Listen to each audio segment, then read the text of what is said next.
It's good to see you. Hi, Johnny. Okay. Hey, oh my God, you're so tall.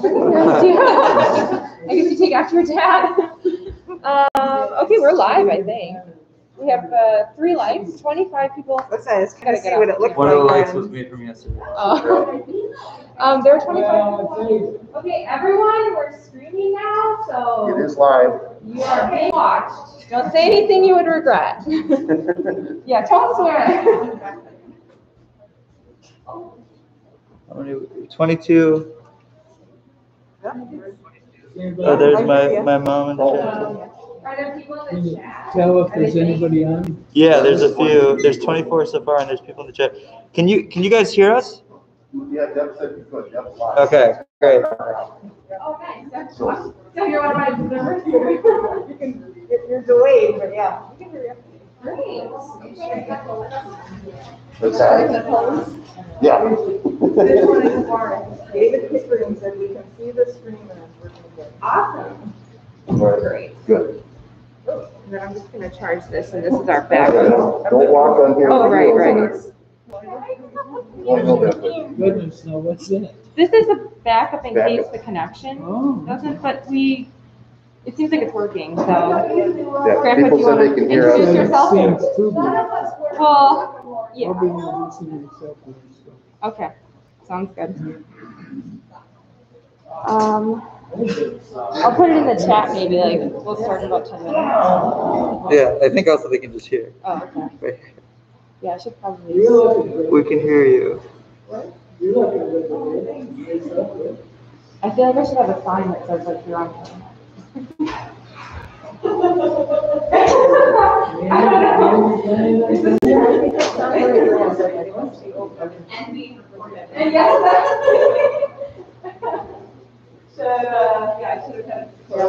Everyone signs, like, it might get better. Yeah, we'll have more post this is live right now, so I just want people to not think that.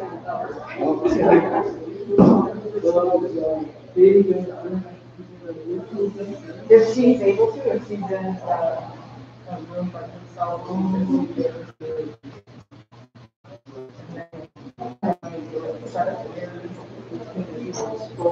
Yeah. 4 hours.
Yeah, but last year, we were 67, 65.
We just started in person this week.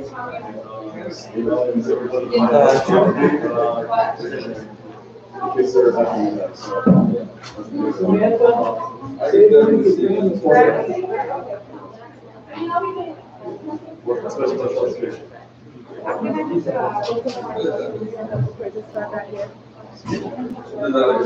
Well, you can help. I don't think it's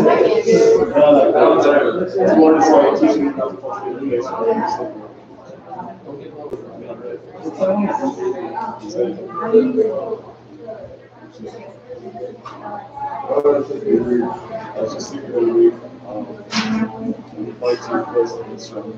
Yeah. And I'll never forget about that because first he called me like 2 hours before. He's like, all right, I'm planning to have a this place. He's like, you should go to Google Maps and be wrong. I'm like, all right, man. Like, thinking like, he has to actually do it. Now it's 2 hours later, keep it actually. And he calls me, it's like pitch black outside. It's like 10 o'clock at night. It's like, all right, dude, I was like 14 and 12. We're like, go next to like, what do you mean? Like, where are you? He's like, yeah, how are you, dude? Didn't you get there and that was like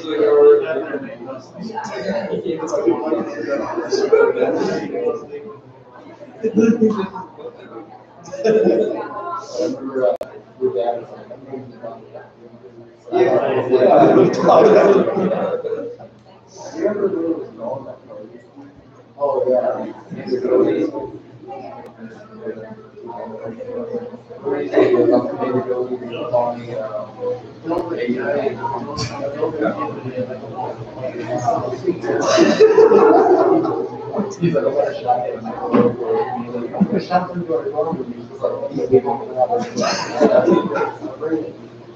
Were you guys with us Eric last year? I don't remember that we went to go find that one town that was just like all the way.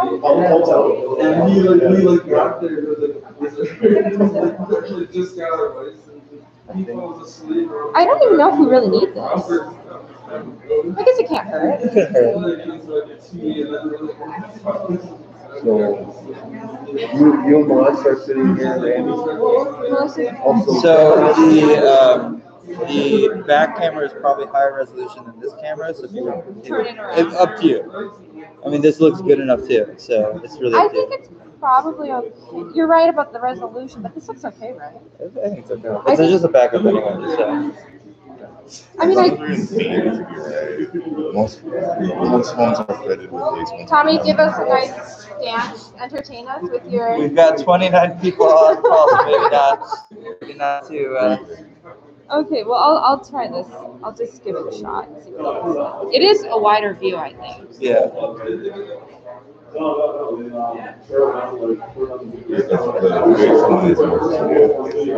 There we go. Yeah, you're right, Tommy. It looks good. It looks good, yeah. Okay, I'm going to start recording.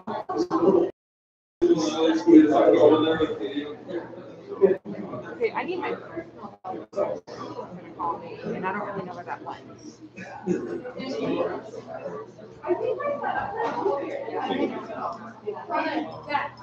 Yeah. Okay. Should I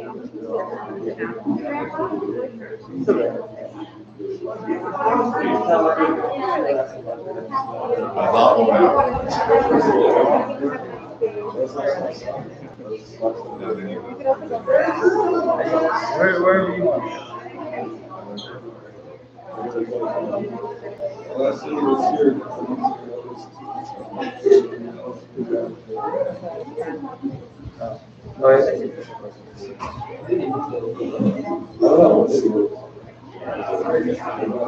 That's really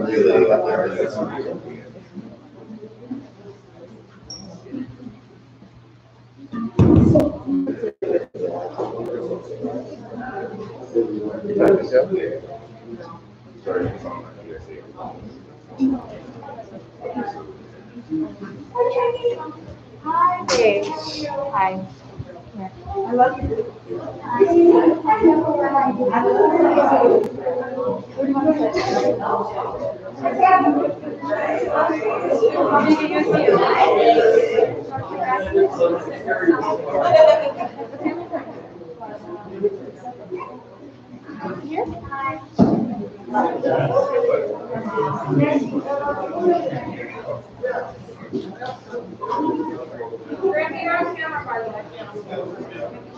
Oh, you're good.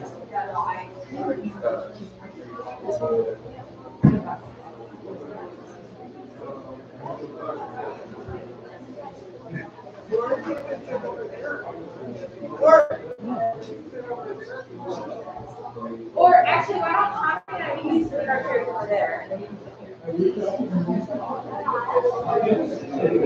No, Greg, you here? Are you sure?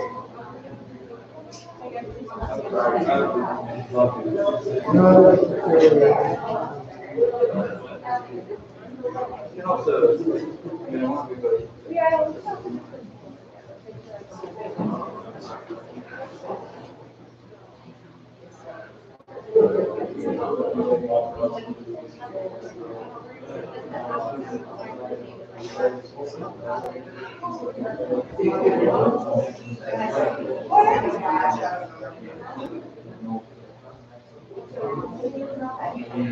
Yeah. I'm sure there's room. Come on in. Oh, wait, last time I was. All accused.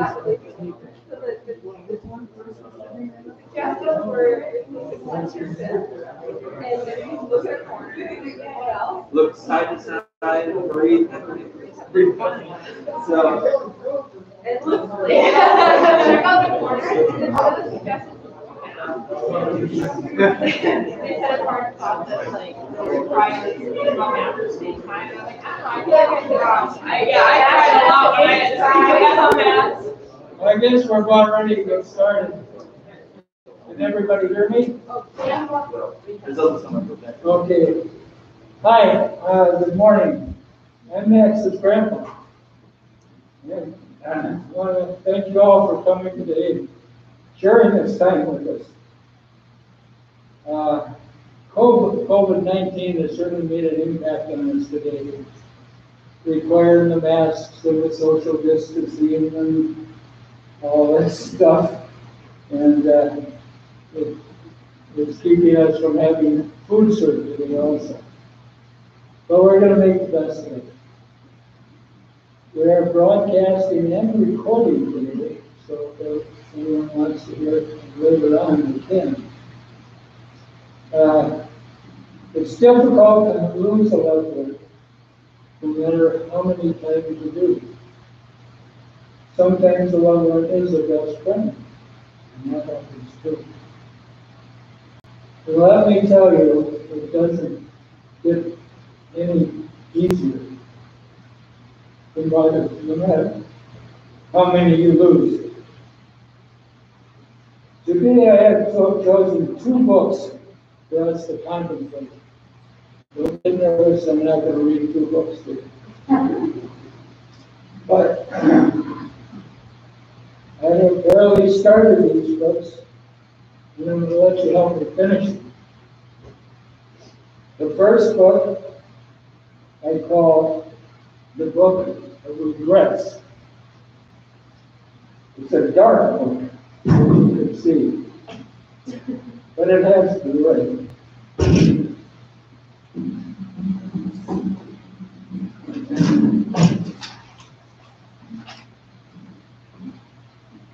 I've just got the chapter titles here, and I'm going to read them to you.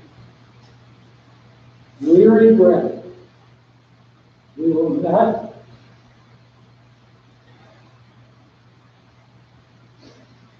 get one more hug from Max.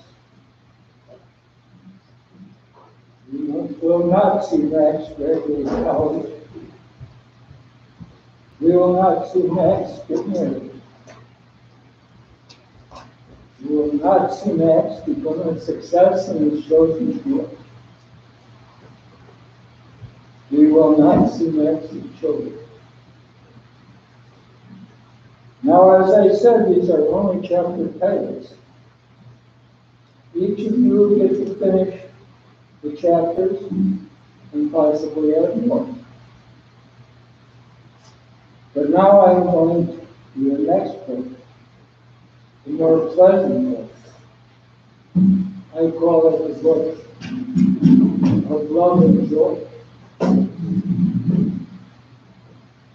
I call it love and joy because that's what Max brought to our lives.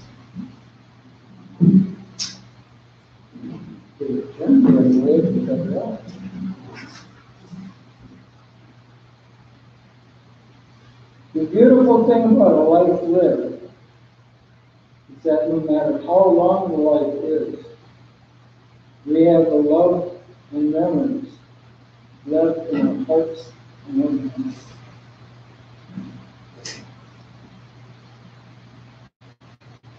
Max's life touched all of us.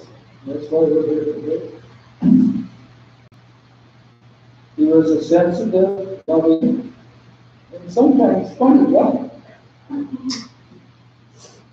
My first memory of Max was when he was just a few weeks old. We went down to see a family in Mexico. He was the most beautiful newborn child I had ever seen, with the exception of his mother. A couple of memories I have of Max up at the lake. When he was about 8 or 9, he went out fishing.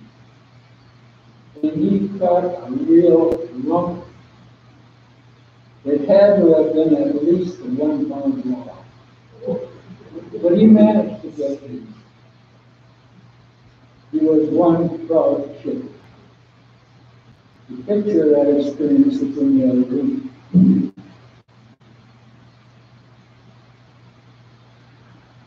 When he was 13 or 14, the family was getting ready to go out on the pontoon boat. And I said, Max, stay back at the cabin with me. We're going to do something special. A while after the pontoon party left, we took out our boat. Well, with a little supervision, Max was driving. First it was 20, then 30, then 40 miles an hour. Never saw a bigger smile on her face. Of course, we had to buzz the pontoon boat.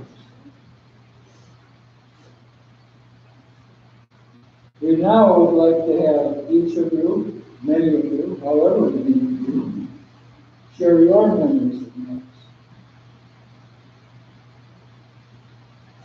Whatever your memory brings that Max to you. We would like to have you come up in front with those memories, but if you're more comfortable giving them from wherever you're sitting, that's fine too.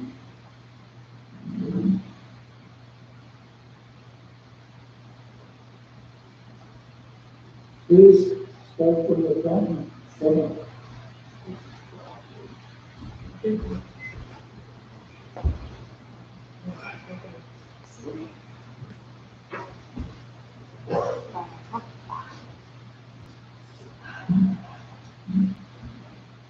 So, I'm Max's little sister, Joanna.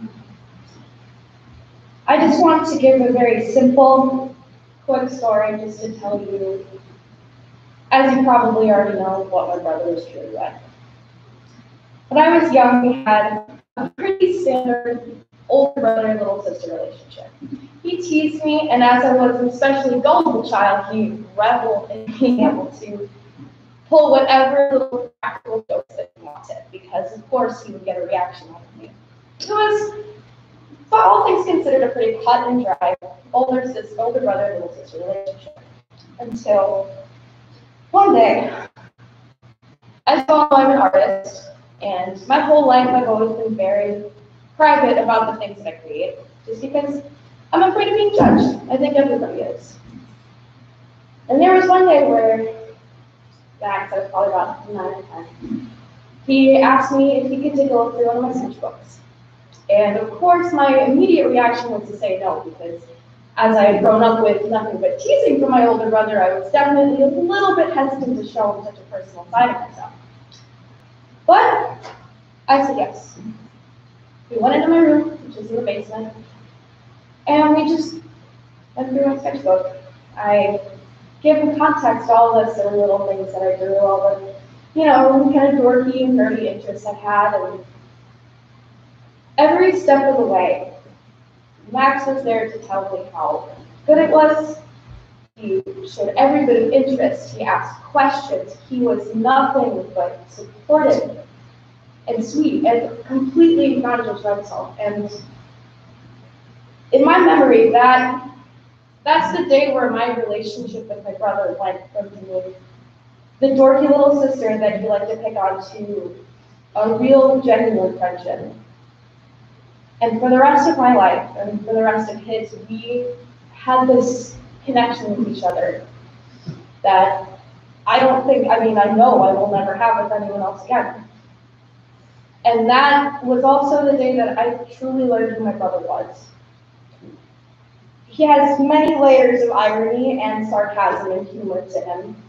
He obviously was able to bring a lot of people in with that because he was hilarious, as we all know. And underneath those layers of irony and sarcasm and humor, there was a person who was so unbelievably gentle and sweet and supportive. And that was what made him so unique. And that is what drew him in, because he would bring this presence of humor and joy and the sense that you don't need to take life too seriously in order to enjoy it and get the most out of it.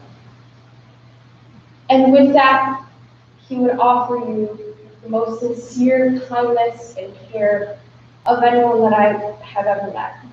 And that was who he was. And that is why you're all here, and that's why I'm here right now. And that's how I want to remember him. And I consider myself very lucky to have learned that from him. And for the rest of my life, I'm always going to be grateful to him for what he taught me. And I hope that you're all able to remember him that way too, because that's what he was.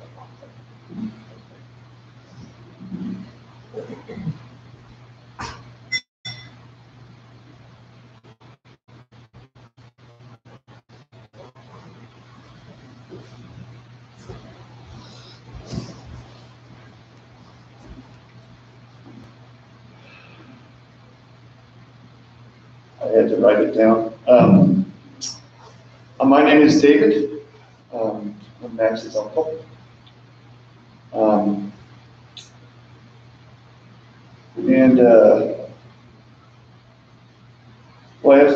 wrote some things down that I wanted to share.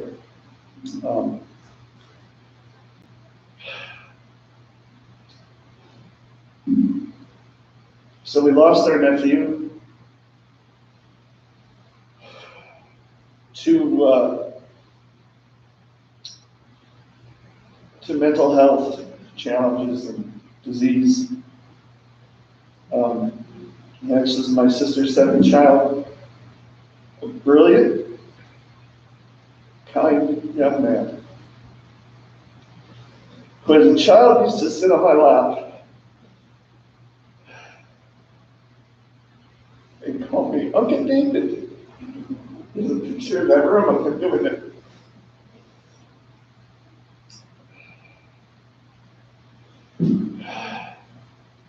There's years of backstory that led to this day. Max having the challenges he had with his mental health. And we can't really know what combination of that vicious disease was responsible. But a sweet, wounded young man has been taken from his family. And his friends, by the claws of this relentless disease, an enemy. As I look at my life, I can only speak for myself. It has been easy to walk through life and view people who have challenges with mental health as somehow broken or defective. But in reality, their minds and their souls are hurt. I've been guilty of being judge and jury in that respect in my life many times. But I should really view them for what they are, those people. They are wounded. Some of you know I'm an amateur historian, so a lot of my metaphors go back to the military, my service. On the battlefield, when we have somebody who's wounded, we surround them to protect them from further harm.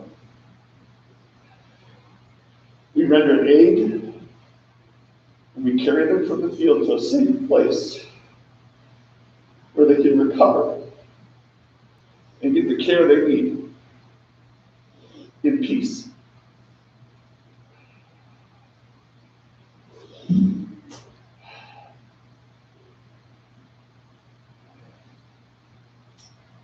And so, as I walk forward from this day, I'm reminded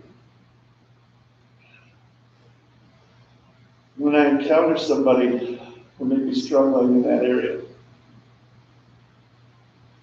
they are wounded. We need to treat them as such.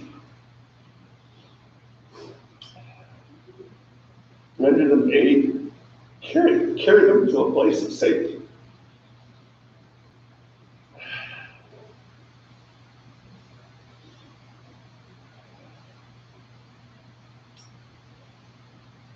Just think, we all know somebody who might be struggling in that area. I know I do, and I need to challenge myself from this day forward to treat those from my encounter with that heart of service and love and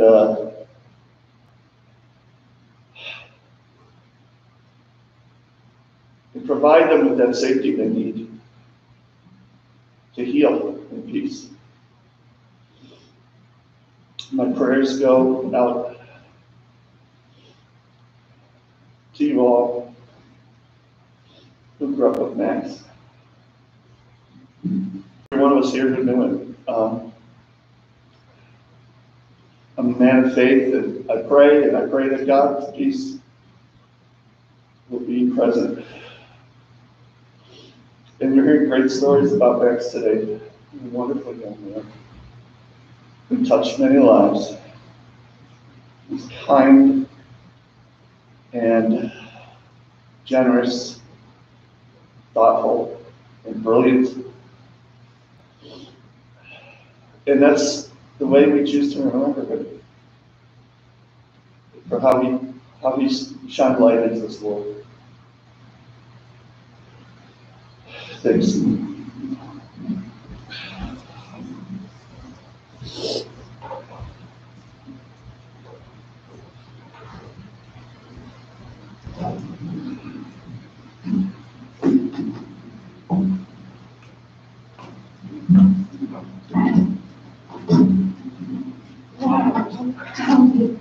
That's a good thing. How many people came today? That was amazing. I'm Max's mom. And the first thing I wanted to do is share a poem I found on a website for parents who lost children. It applies to all of us, not just parents. To all of the brave souls that are walking this earth without their child. This is what happens. Some of us get attention. Some of us move. Some of us pack everything into a box. Some of us don't get out of bed. Some of us start taking antidepressants. Some of us have guilt. Some of us blurt it out and some of us hold it in. Some of us sleep for something that was good. We all cry in the shower. We all cry in the car. We all cry so hard we feel like we're no longer breathing. We all have the same wish. We all want to go back in time. We all have a song, a phrase, or a photo that brings us to youth. We all learn what it's like to live with a crushed heart. We all have a terrible fear that we can lose another child. We all want to wake up and see that it's just a bad dream. And we all want just one more conversation. And now I'm going to read a letter I wrote. Dear Max, I love you, Max. God can't and won't ever stop. I love you with all my heart since you were a tiny baby. I love you completely and unconditionally. So much so that now I feel like I'm being crushed under the weight of it. One morning, Raina called to say you were missing. I felt confident that the police would find you. Hadn't they done that just 1 week before? The next call was from Cindy, who was crying. Police had found you. I hoped there's hope that they find you and take you to the hospital right after the time of Florida. But now we know, of course, that's not how it worked out. I reacted by screaming the word no over and over and over again. It just couldn't be true that you were here one day and gone the next. She shouldn't be able to die so suddenly. Their survivors have no time to prepare. And each morning I wake up and I've forgotten temporarily. Then I remember, and it's like I'm hearing it for the first time. Many people have called me, which is home, but I've kept all the calls short. Only person I want to talk to about your death is you. Max, you're only weeks away from moving home and starting over. Who do I blame for the fact that you almost didn't make it home? Somebody's got to be responsible for this. There must be someone I can blame. I put anger inside and I need to let it out. But there doesn't seem to be anyone I thought. You had a fine childhood, Max. Lots of friends, video games, and Pokemon. Once you left high school, life became gradually harder and harder. The biggest reason was your parents chased you. Eventually, you couldn't stop taking it. but you wanted so much to get it out of your system. I remember one night when you called me from your apartment, 2 in the morning, and you were detaching without anything to it. Felt deep pain, and you were in agony, just pain. Because of that heartless substance, you had a hard life the last decade. But in the end, you became determined, and your last treatment program really helped you see the truth. I'm so proud of you, Max. I love watching you go to AA and NA. You should see all the people here at your memorial.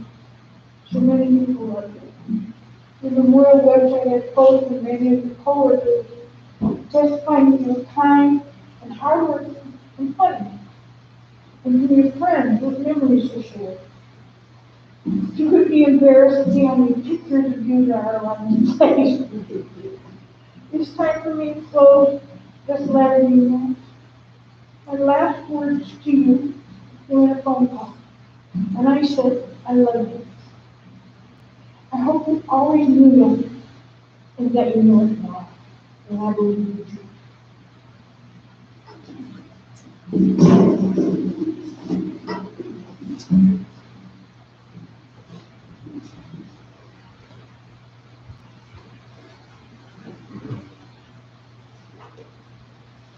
Is there anyone else? Please come up.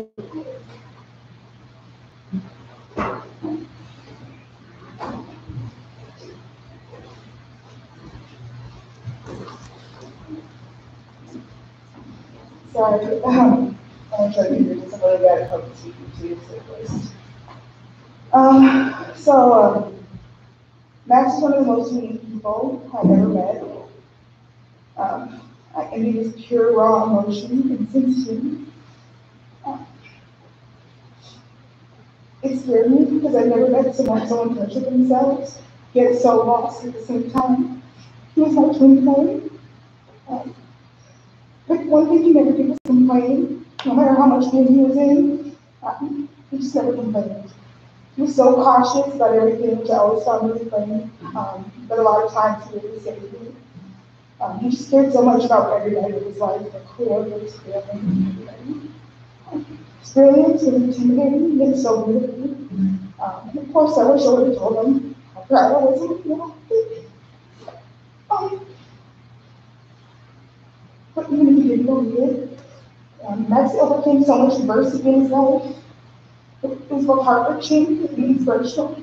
I wish you saw what I and so many others, I'm sure all of you saw in me.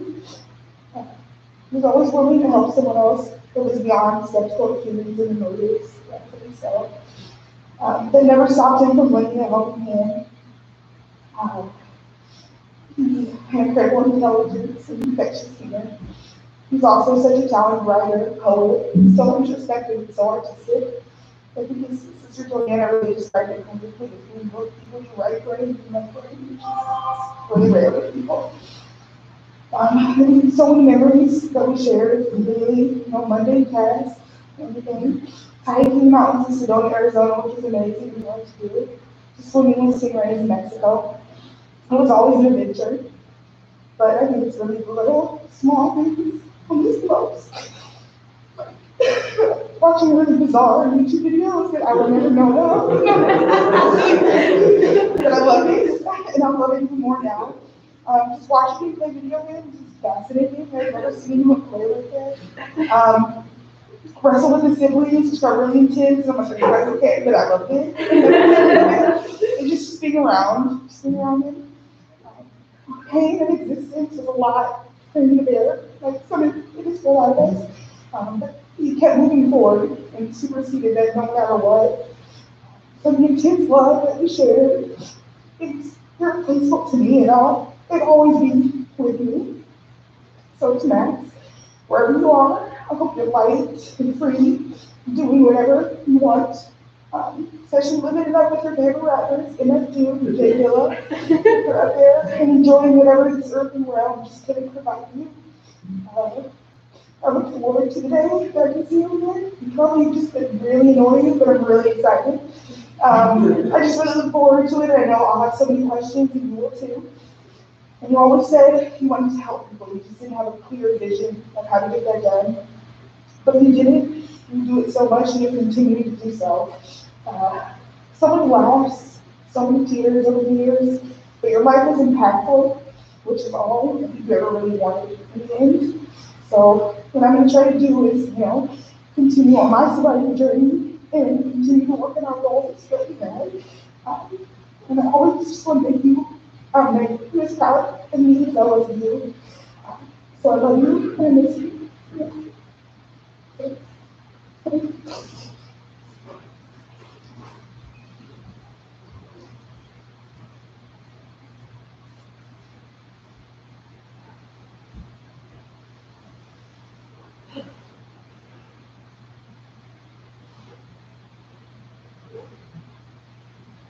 Don't you guys think that fashion and hefty roads would like to different?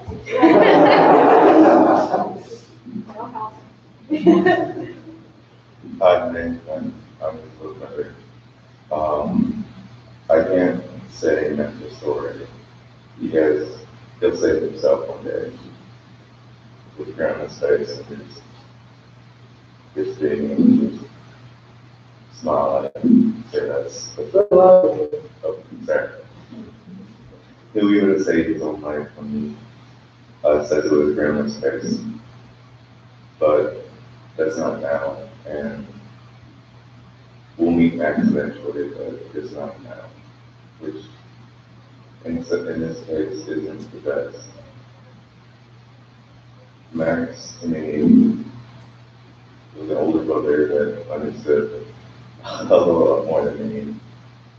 He never knew what he envisioned, but he knew he wanted to get there one day.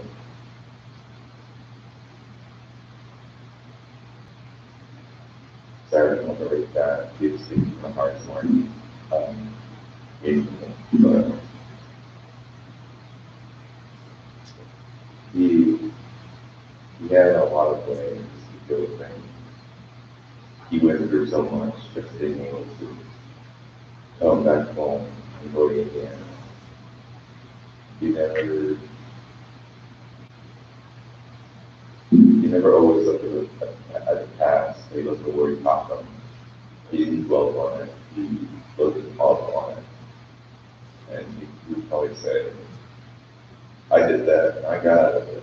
So what? Max was one of the best older brothers and best brothers I could have had. And that's what he had a lot of things going on. Coming back home. Sniper.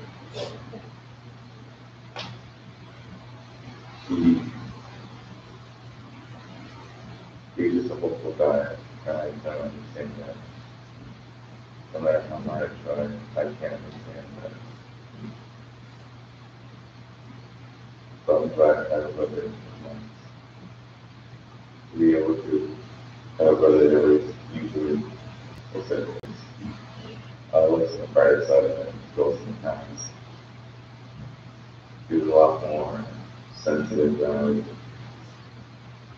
realize, and I never really thought about it. So it's passing. So I don't know why I can say it, but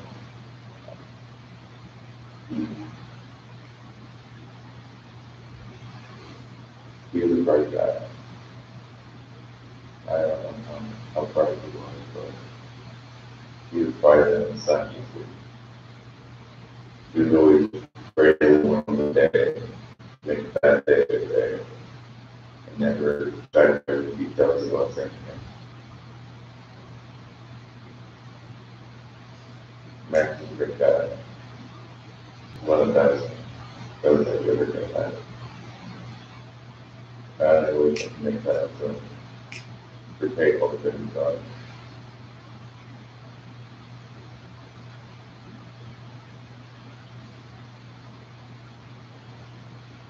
But he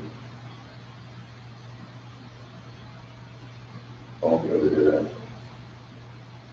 And I'm at a point.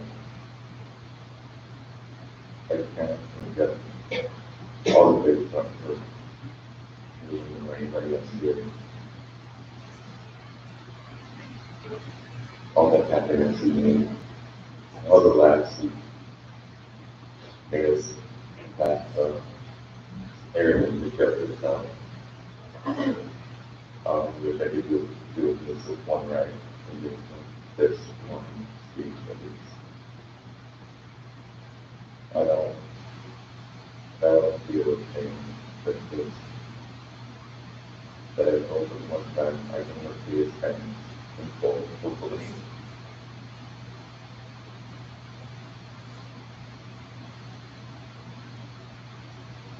And feel it. Maybe one time have beer with them, one friend. Better laugh on the slow experience and say, that day, you were taking it. I don't want other things, I don't want you to change it all.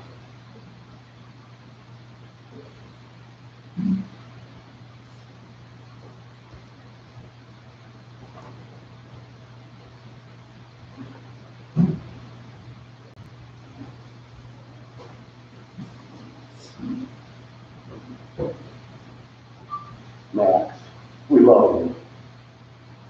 I have to honestly say, in the last number of years and the challenges he's had, I didn't know him very well these last few years, but I do know from the day he was born, he was a fighter. He had his challenges when he was a baby, and he fought through that. He was a fun, loving parent. He was always thinking about others before himself. And I have to say, the memory my dad said about that fishing, I remember taking him out fishing in the boat, and being out there with them, and the memories of being in that cabin, and just, you know, you say, probably rode his bike to heaven, but, you know, I remember the day he tried riding his bike to the cabin. So, I think he called us from Black or something like that, he almost said. But I didn't prepare anything to say here for Max, but I know we love you, Max. We're going to miss you. Thank you all for being here today and just taking this memory time to celebrate this life. Thank you.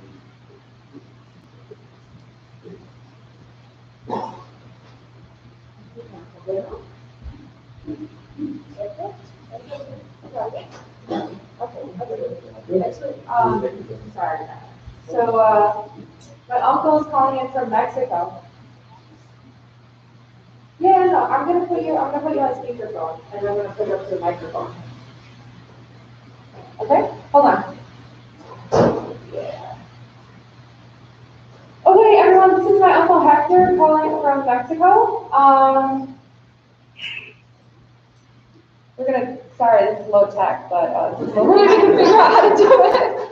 All right, Hector, you're live. Hector. Sí, empieza, por favor. Okay. Good morning, everyone. I'm Max Galindo. Maxwell. I want this lovely possibility opportunities to live together, Max. What about you? There is Max. I remember him. To give people Christianity fast.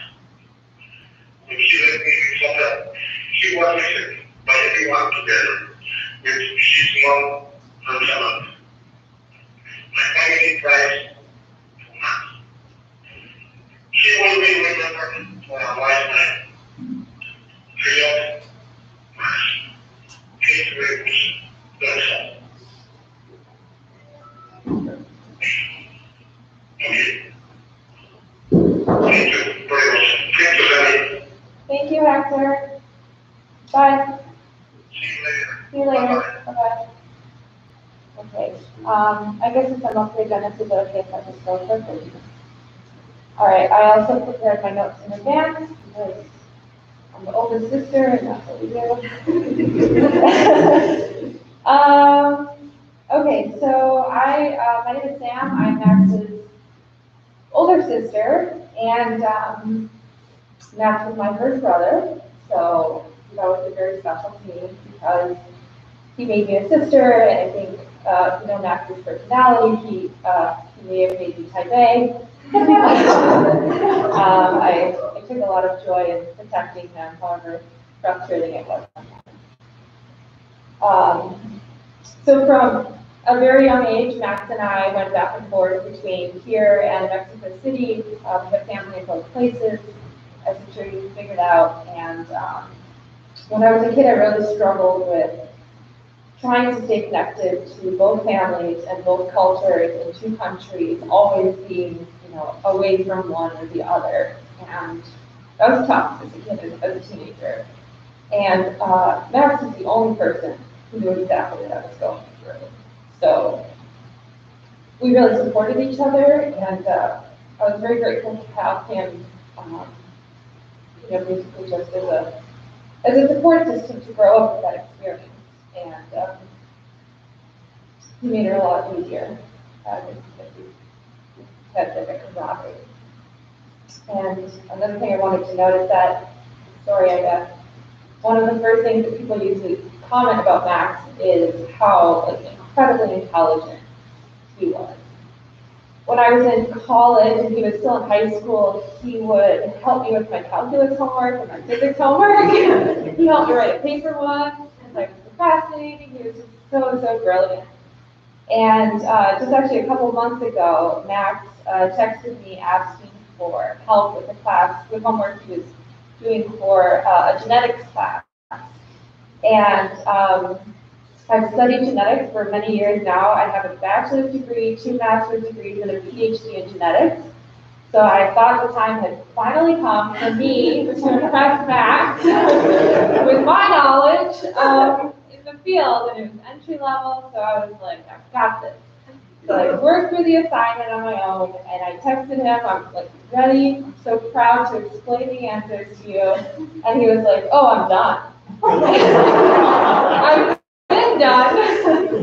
And I'm sure he realized how embarrassing this would be for me. And so he was very thoughtful, and he asked me to review his answers, to make sure they were correct. Which that I think just speaks to how humble and sweet he was, never trying to rub his intelligence in for those of us who are just average, I guess. But of course, it was very embarrassing to have an undergrad outperform me in my own field. That's just how smart Max was. And I wanted to share a couple other memories that have just continued to entertain me over the years. They're just kind of Maxisms, I guess. The time when he was maybe 10 or 11, Mom can probably correct me on the ages, when he learned that he could order DHL boxes and have them delivered for free. And so he ordered hundreds of boxes, and he constructed furniture for his bedroom out of DHL boxes. And it was like this secret experiment he had going on for a couple weeks before we picked up on the fact that his room was orange and red. There was a time when we were flying to Mexico. He was really young. I think he was probably 6 or 7 at the time. And we got detained at the gate by the pilot himself because Max had forgotten a screwdriver in his backpack, and the crew had questions about his intentions with the screwdriver to fix the plane. I don't know why he had it, but they let us on eventually because he's so cute. How could you turn him away? And another time when we were in high school, we took a speech class, and his speech on a fictional character called Raptor Jesus, which was Jesus but with a raptor head, for which he provided a visual aid. It forced our debate teacher to reconsider a very long-held tradition at Roseville Area High School to have something called Free Speech Wednesday. The controversial nature of the speech, which maybe that's part of his Roseville legacy, I'm not sure. There are many more, of course, but I think those just highlight how witty and hilarious and special Max really was. And the last thing I'll say is just to kind of piggyback on something that Uncle David brought up earlier, which is that I hope one of the positive outcomes of this tragedy is that each of us think very deeply about what we can do on a personal level to make sure this doesn't happen again. Max had mental illness, we had addiction as well, and mental illness is one of the most widespread and debilitating diseases, and I think we're all starting to become very aware of that. And I hope that those of us who were born with the gift of mental health strive to be compassionate and to find ways to share our resources and our strength and support with those who are struggling with mental illness. Max is very compassionate and empathetic to his core, which many people have spoken about, and I know that's what people have wanted. So hopefully that's something positive that can happen.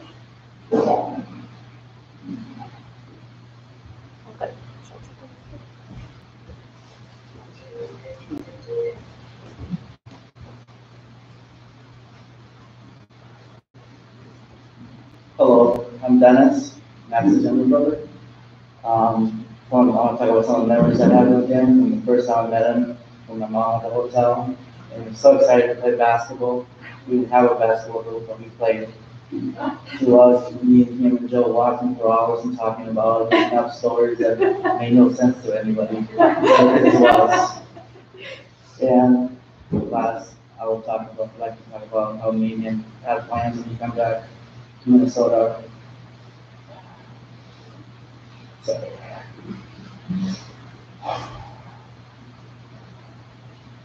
but I would like to make him a promise that I will continue with those plans, and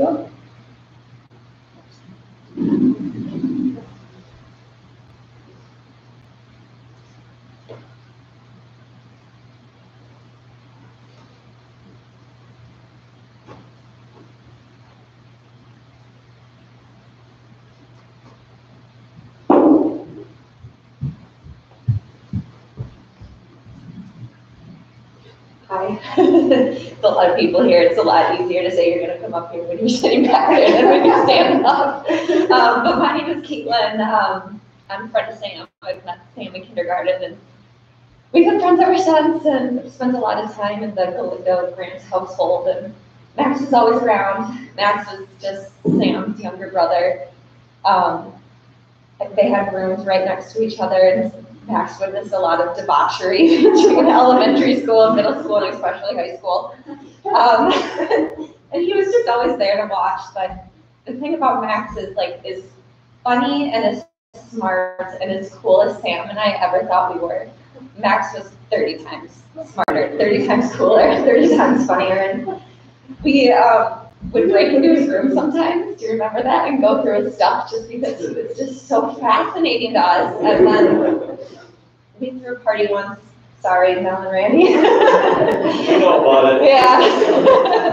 And he showed up with some of his friends, and we just thought, we were just cloud nine because Max wanted to hang out with us. It was just, we thought we were the coolest that day. So it's, he's just always been around, and I know that we haven't been around in your guys' home for many years, so it's just hard to believe that he's not going to continue to be around. And anytime you drive down home, you see his bedroom window, and just think you guys. So I just wanted to say I love you all, and yeah, love you guys. We had more than one party. No, it was just one. We promise.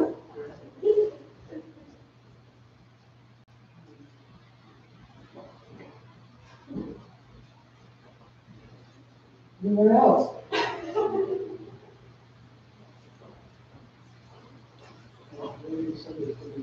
Oh. Sorry.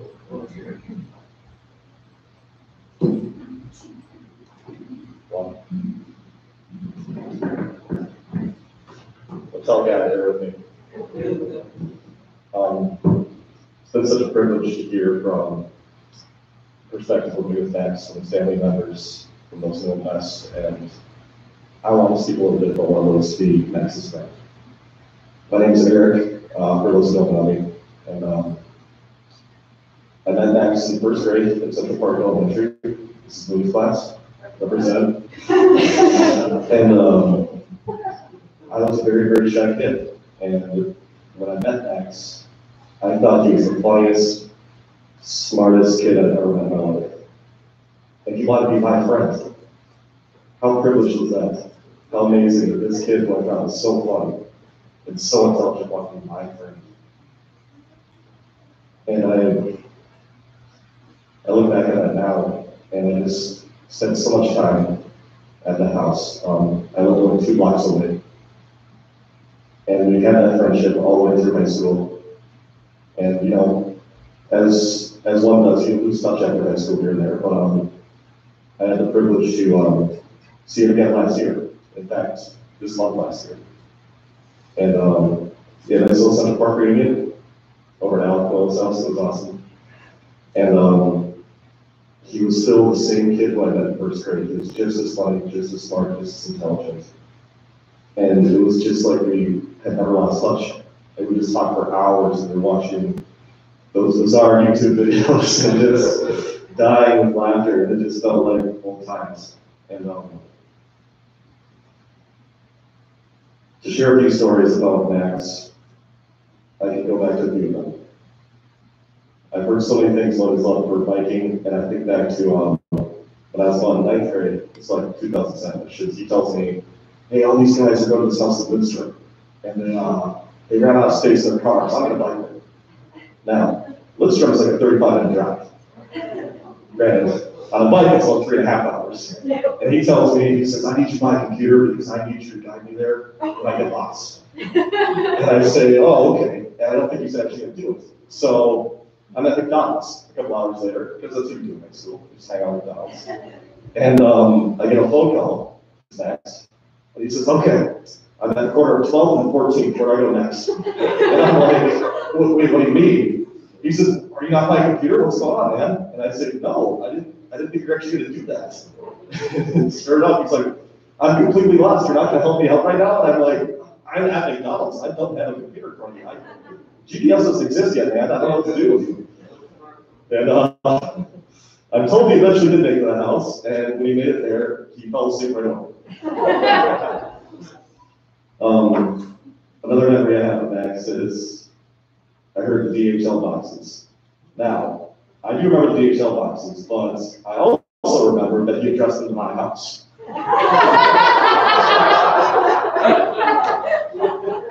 So I came home one day and my front door is stacked up to the top of the doorway with just DHL boxes. And I have absolutely no idea where they came from or why they're there. And then sure enough, I get a phone call. And he says, hey, did you get my boxes? And your boxes? Why are they at my house? Like, what is happening here? He says, I got too many, I had to send some of yours. I'm going to go pick them up, don't worry. And so that's just the kind of guy he was. That's spur of the moment, hilarious. You know, who would even think to order DHL boxes in mass like that? But I guess that brings me to the last time I got to see Max. And like I said, it was a wonderful time. We got to laugh again, got to talk again. But the best part was the next morning when he sent a text. And he said, hey, it was so wonderful to see you. We should do it again sometime. And he said, I always looked up to you.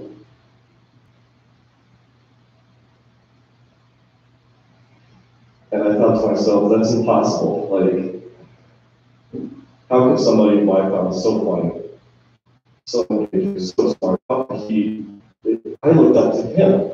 That was impossible. It didn't register in my mind that he could ever say that. And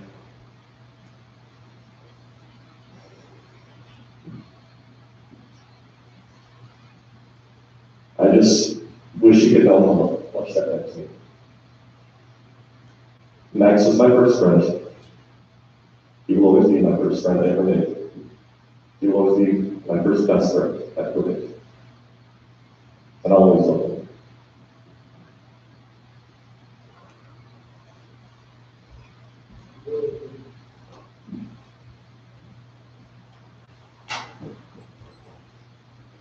I'm not sure how I can follow that up. That was pretty good. First, I do again, I want to thank everybody for being here. This is a wonderful gift to Max. Everybody who's here is sharing in this day with us and with the Spirit. I did want to do a few other lighter sides of Max, but I think I'm going to leave that alone. I remember the one time though he did do the Macarena quite well actually with a few of his buddies back in high school or back in elementary school. I think Eric probably remembers that pretty well too. I don't know if you were part of it or not, but. And then, much to Max's chagrin, actually one of his crowning achievements was when he acted, directed, wrote, and had Johanna do the photo photography of his what we call Kung Fu Kid. And over the last few years, when we got together as a family, everybody except Max wanted to watch that over and over and over again. But we all got quite a kick out of it, and I'm sure Max did too. When we adopted our kids from Guatemala, we tried an experiment. We wanted to put Dennis together with Max. And we thought they would make, they would make great friends. They grew up and they'd be fine. Well, pardon the French, but it went to hell in a handbasket. It didn't work for very long, so we had to separate them. But I guess what I'm getting at is that over the years, Melissa and I have watched these kids and we marveled at how well they get along together, how much they care about each other, especially during the holidays. They sit up and watch TV, they get along, they play games, they do whatever. And we're sitting downstairs and we just listen and think, wow, this is cool. It's really cool. So I guess what I want to say is, when Max is happy, Max is very happy. He really was a happy guy. Outside of this, outside of the issue. But one thing we know that Max did is he loved his family, he loved his siblings, loved his mother. And when he could, he loved life. And we got to make sure we remember all the good times that we've had with Max. And I'm proud to say that we did my son.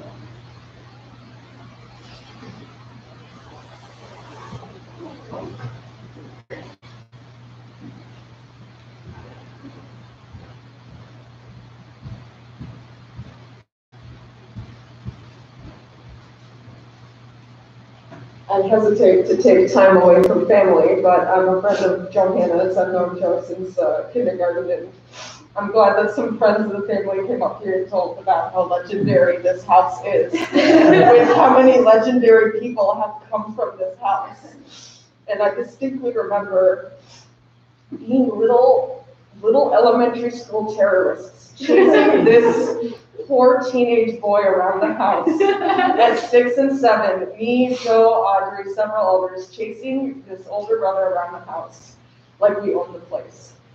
And I, as sick as he probably got of that, he never was cruel or mean in any other big brother way. He was always there for Johanna. He introduced Jo to video games, and I always marveled watching him play video games. The way he played Guitar Hero, Super Mario Galaxy was incredibly impressive, and I always wanted to match up to that as well.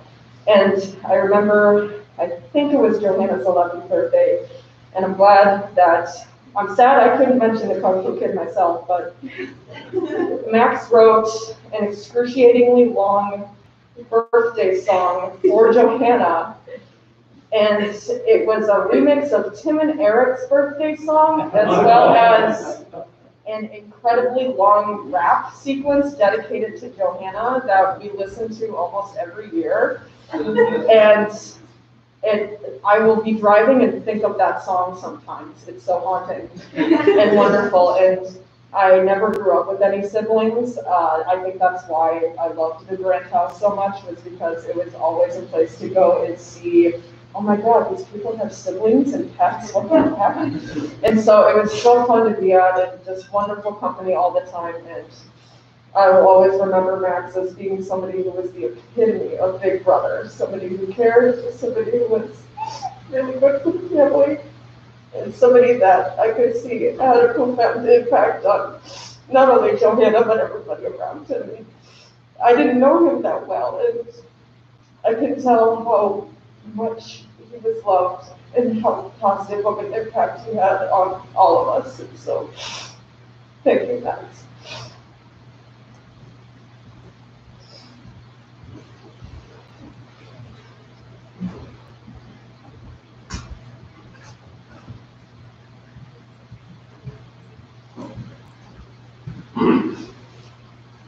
Hi there, my name is Kevin. I was friends in a rap group with Max in high school. I see some guys back there, Keith and Adam and Aaron. And I just had a couple short stories to tell you about Max's kindness as well as creativity and last of all our friendship. I remember when I was about 16, we were all just hanging out in his room, just doing what guys do, watching YouTube. Ben poked his head through the door. He had a little cherubic face at that time. I was a young man. And he was, Max.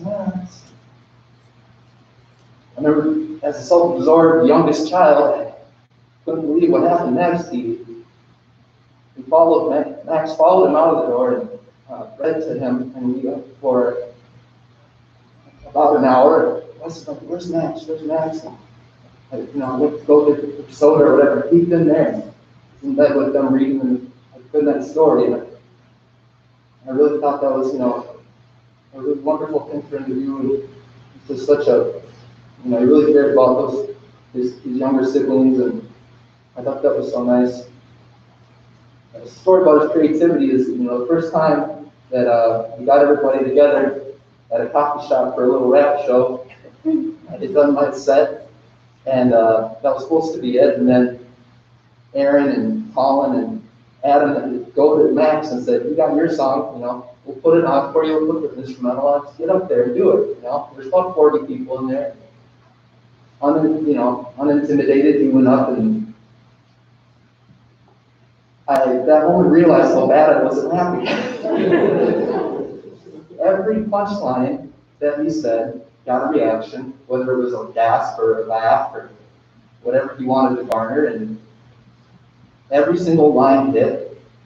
And it was the most incredible thing because you could tell he really put a lot of time and effort into it. And like people were saying before, the left brain, the right brain thing, just as he was brilliant with book smarts, when he came to creativity, he was just as brilliant. He was truly incredible when he worked on poetry and art.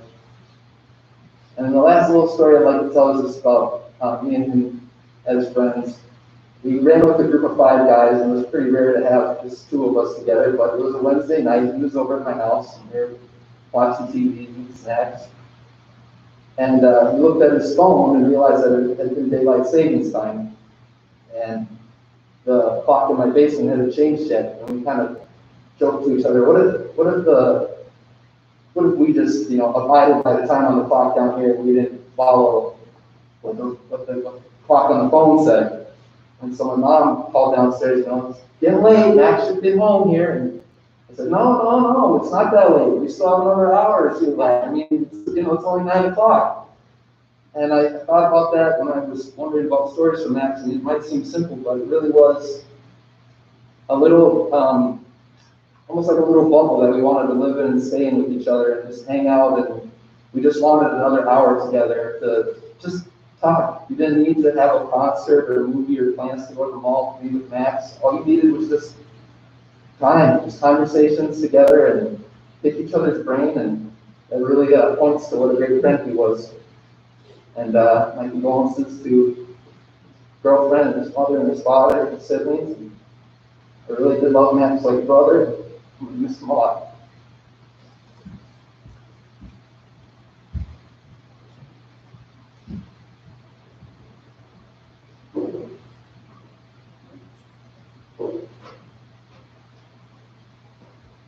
Are there any others that would like to come up?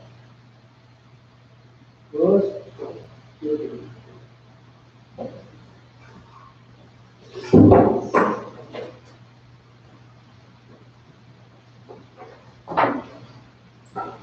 I had to write down all my memory and words that don't.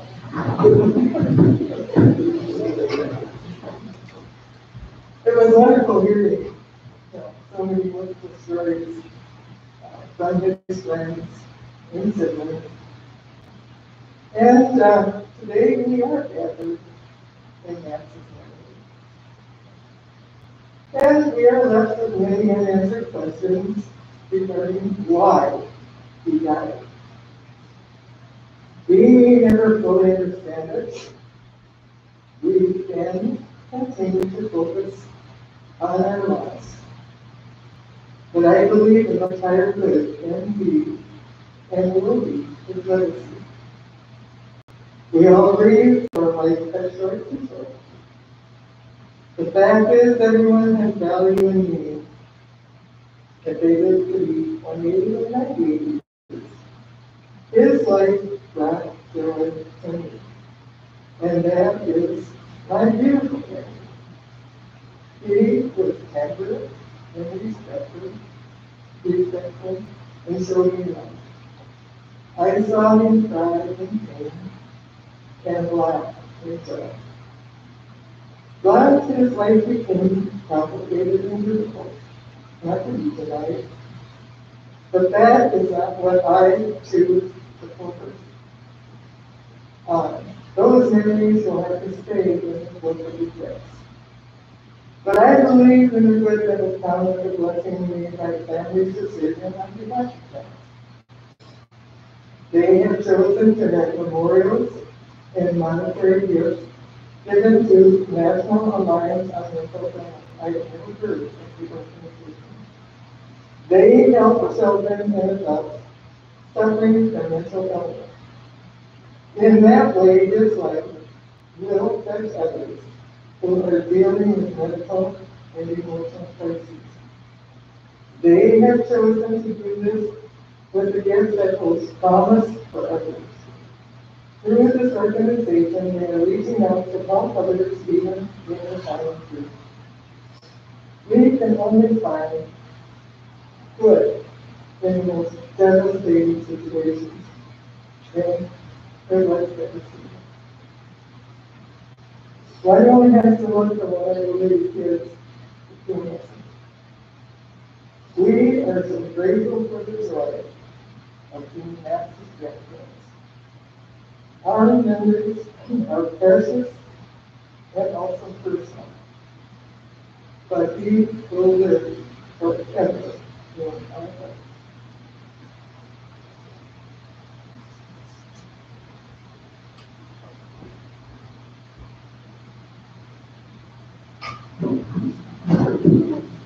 It's really good. Fun to hear those memories of Max. We want to thank you all for coming and for sharing. It's been a real joy for the family. If you haven't been told, Max is going to be interned here at Rose Lawn Cemetery in the spring. And he will have a grave which we'll be able to visit. The other thing I wanted to mention is we have the facilities here in the children's room. So if you'd like to stay around and visit some more, that would be great. But thanks again for coming.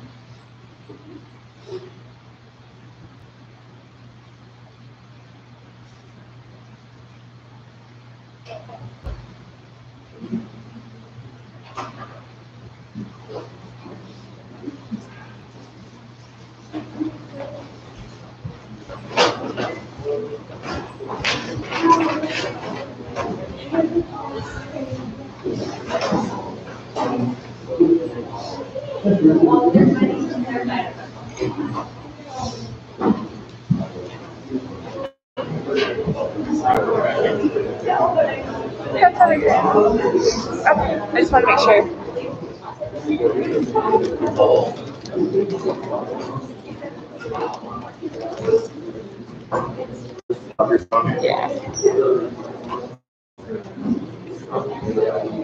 Okay, my first stream. Oh, yeah.